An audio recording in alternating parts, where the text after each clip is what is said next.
V, C, X,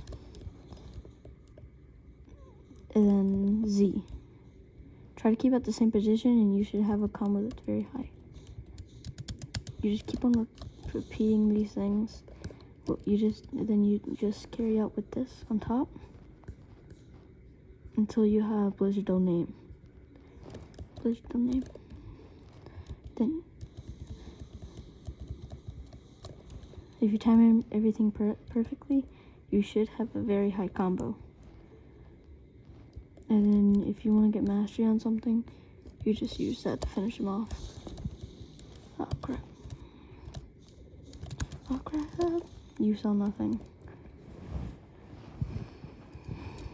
And I just realized that I forgot my hockey.